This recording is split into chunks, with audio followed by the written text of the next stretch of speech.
Welcome to Dark Knight Films Reviews and another Versus Night. Tonight, I will be comparing The Return of the Vampire, released in 1943, versus The Return of Dracula, released in 1958. So, let's get started on this one with the leads. The Return of the Vampire stars Bela Lugosi and Nina Fox. The Return of Dracula stars Francis Lederer and Norma Eberhardt.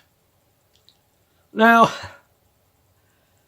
this one's pretty easy for me. I'm not going to lie. Bela Lugosi may not be playing Count Dracula in Return of the Vampire as Francis Lederer is playing in Return of Dracula, but I think the roles should be reversed. I think had Francis Lederer played in The Return of the Vampire, he would have fit in there a lot better with the character that Bela is playing in there. Whereas he doesn't fit, Francis Lederer doesn't, as playing actually Dracula. He just does not have the voice. He does not have, he feels like a vampire you would have seen in Interview with the Vampire, one of those sophisticated little jerkweeds like Armand and everything. He feels like that kind of a character instead of Dracula. And as far as the leading ladies go, Nina Fox is awesome in The Return of the Vampire. She doesn't get a lot to do. She's basically under Bela's mind control right off the bat, so she has no real time, hardly, in the film to actually have a personality, because she kind of got bit and or sort of mind controlled back when she was a little child. So she's been basically under his control in a way all this time. It's just he's been dormant. Whereas Norma Eberhardt is great as this teenage girl who is fascinated with this, sophisticated adult man with Francis Lederer's character. And I still think it would have been much more fitting had that been Bela Lugosi working with her in that, because I could have saw her really looking at him and going, being impressed with him, how sophisticated he is. But she does a really good job, just like Nina does in Return of the Vampire, though, also in those moments when Francis Lederer's Dracula ends up hypnotizing her and swaying her to his way of thinking a little bit in there. But yeah, I think I'm going to give this one to Return of the Vampire for sure. All right, so let's move on to supporting and see if we can get a different outcome there. Return of the Vampire features Roland Varno, Frida Endescourt, Miles Mander, and Matt Willis. Return of Dracula features Ray Strickland, John Wingraf, Virginia Vincent, and Gage Clark. Now, the supporting in Return of the Vampire is not bad, but you have this werewolf character in here, played by Matt Willis. And I just think Matt Willis is the poor man's Lon Chaney Jr. He just has the look. He looks very similar to Lon Chaney Jr., but he doesn't have the acting talent, I don't think. So he is kind of off through most of this film. And the sad thing is, they make this character sort of the hero by the end of the film. And it's like, if that would have been Lon Chaney Jr. playing this character, it would have been a different story because Lon Chaney Jr. is a much better actor than Matt Willis, in my opinion. The rest of the actors in Return of the Vampire are fine. They're okay. And the same thing goes for Return of Dracula. Ray Strickland as the boyfriend to Norma in here. He's fine. I mean, he kind of reminds me of Mark Dacascos. So, but way, way before Mark was even thought of. But he has that look and everything. I don't think he has the acting talent of Dacascos, but he's got that look of the face and everything. I noticed that right away. Virginia Vincent is good, playing the blind girl in Return of Dracula. In the same way with Rita Endescort. She's probably gets a lot more to do in Return of the Vampire than what Nina Fox got, which is pretty weird because Nina's supposed to be the star.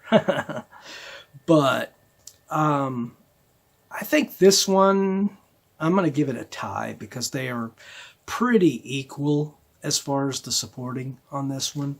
So I'm going to give this one a tie. I'm going to give each one of them a point on this one. All right, so let's move on to story and see if we can get a different outcome here. So the story on Return of the Vampire is a vampire named Armand Tesla has two encounters with an Englishwoman, Lady Jane Annesley, during both World War I and World War II. The plot on Return of Dracula consists of Dracula murders an artist on a train and then proceeds to impersonate the man traveling to meet with his family in a small California town. Now, ironically, both Return of the Vampire and Return of Dracula do have that plot point of the vampire, or in the case of Return of the Vampire, Matt Willis's werewolf character kills this one man and steals all of his identification and stuff and brings it to Bela Lugosi's Armand Tesla and gives him it, and he ends up pretending in front of Frida's character to be this guy, and she buys into it for a little bit in there and everything.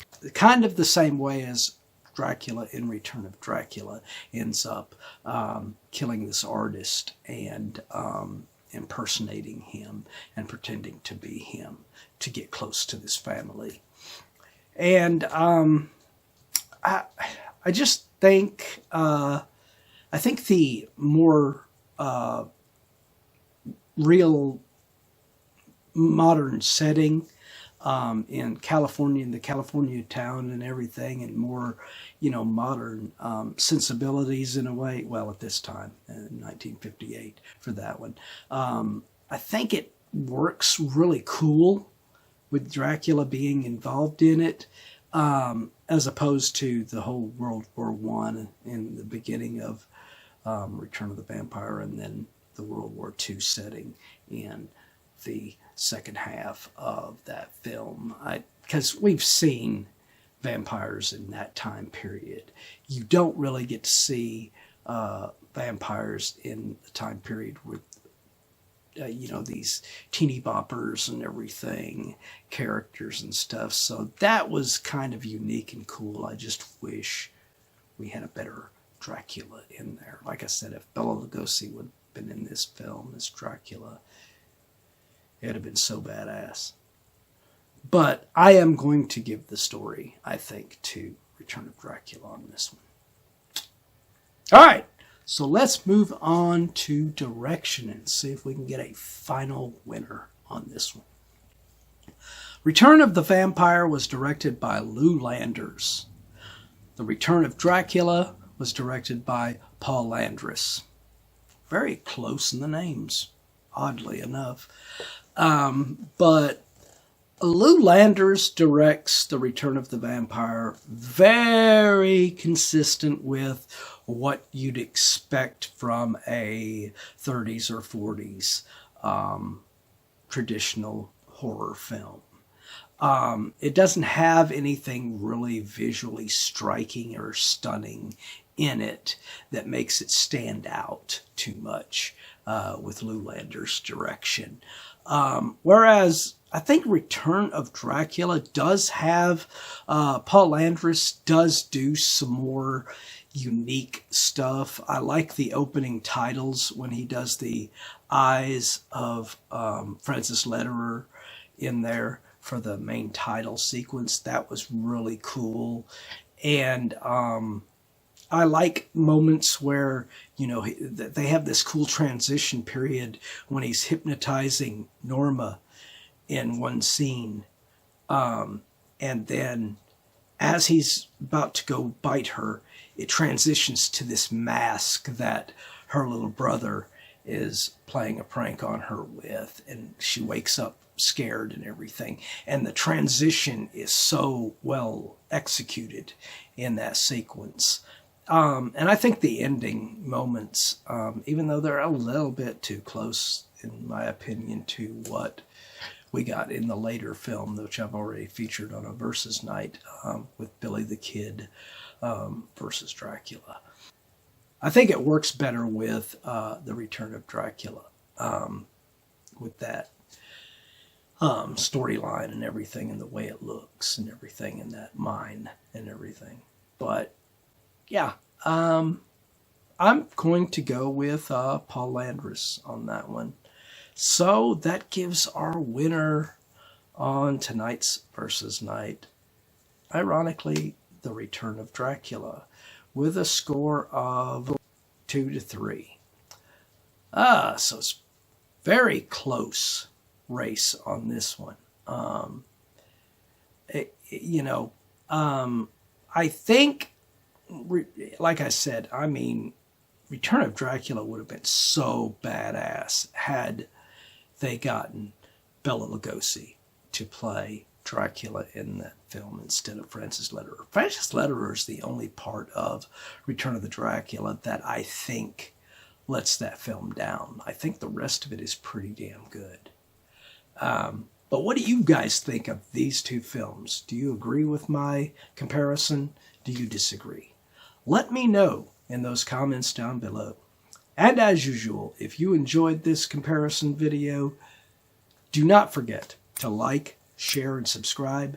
And don't forget to click that bell icon so you can be notified about future videos just like this one. And while you're by the subscribe button, click that join button and become a Dark Knight fan. As a Dark Knight Fan Plus member, you have access to an area on the channel right now where you can request a movie, TV series, or ranking video of your choosing. And when I do that video on the channel, it will go up for all Plus members.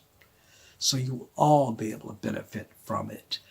And then eventually, when I have room on the schedule, that video will go up for all subscribers to be able to see on the channel. So if you want to get interactive, now is your chance. Well, that's the end of another Versus Night. If you missed last week's Versus Night, check out the link up in here. Or if you've missed any of the other Versus Nights, check out our playlist and see anything that you have missed.